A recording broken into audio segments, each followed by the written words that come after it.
at the range with the Yugoslavian M70AB2 Underfolder. Now recently a bunch of these became available. They were the contractor rifles. This one was a parts kit that was built by CW Gunworks. And you can see I'm running it pretty stock today, other than the JMac 2C muzzle brake. But this is my first day out at the range with it. Just got it zeroed, and we're gonna have some fun, put it through some paces. Now, a lot of shooters do not like the underfolder stock for good reason. There's not much of a cheek weld there. You really have to get really on it.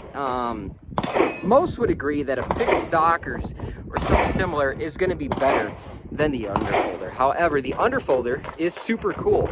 And if you have a bunch of AKs, you shoot a bunch of AKs, it's nice to take out something that's a little bit different every once in a while.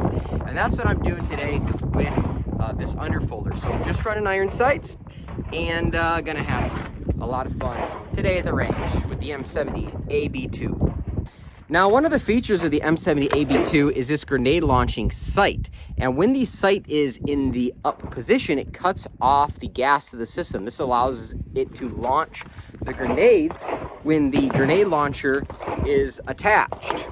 Now, obviously, I don't have a grenade launcher or grenades, but this also serves some other features. So I have it here, of course, in the normal shooting mode. Bolt's gonna cycle as normal. Right? But when I put that grenade launching sight up, it cuts that gas off. So now the bolt should not cycle. All right.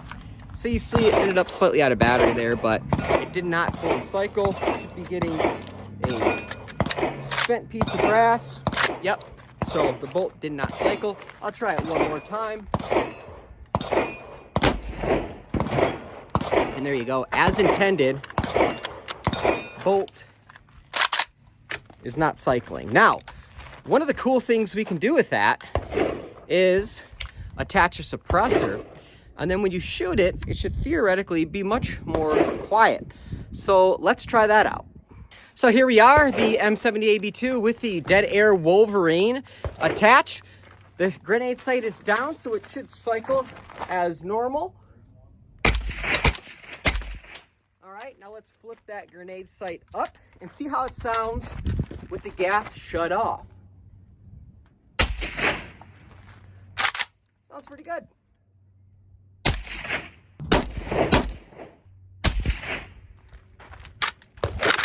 So, pretty cool feature of the M70AB2.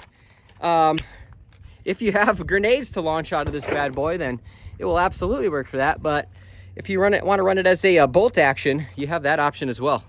If you notice in my original video, I had one of the LBE G3 triggers in here, which is a great trigger, but I did swap this to a Tapco G2 I had just because it maintains more of the original aesthetic. But still works great.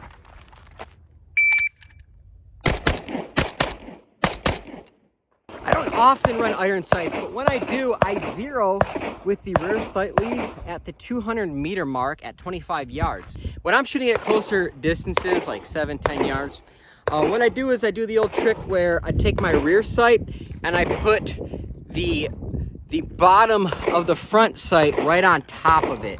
And then I just kind of use that as a big aiming point, and that works really well. All right, so using that technique at 7 yards,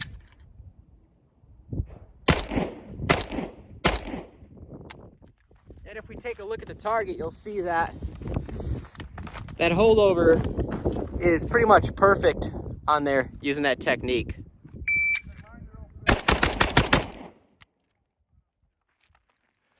But let's see the hits. All in.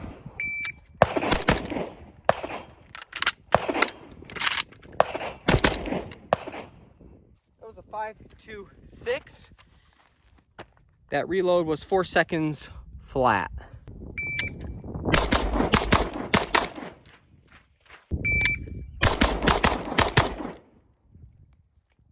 .193, but let's see the hits.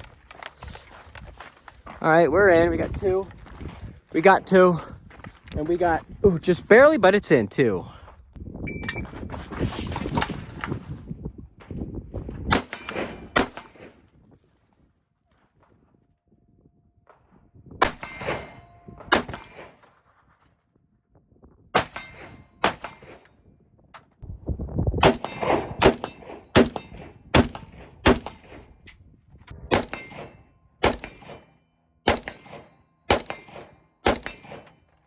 And although I wouldn't necessarily recommend it, but you can obviously shoot it with the stock folded. It doesn't block your safety.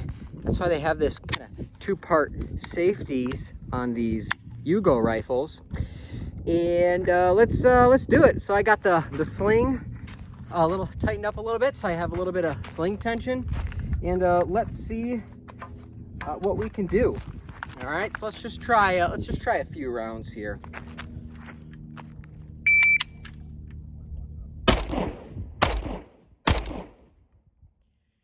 So controllability, not great, but you know, it can be done.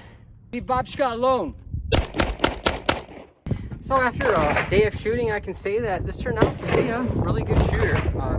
Accuracy, I'm very happy with it, especially considering that this is a surplus takeoff barrel. Now I purchased the kit and the barrel from Mokas Raifus. I'm not exactly 100% sure how you pronounce that, but I'll put the name somewhere over here. You can pronounce it for yourself. But yeah, it turned out really good. This was their battlefield pickup kit, and looks really nice. I did have a little crack in there. I just threw a little bit of super glue on there to try to keep it from falling apart on me. But other than that, turned out real good. CW Gunworks did an awesome job on this build, and I'm really happy with it. So let me know what you think about this down in the comments below. Have you shot an underfolder? What do you think about them? They're definitely cool. There it is. So thanks a lot for watching.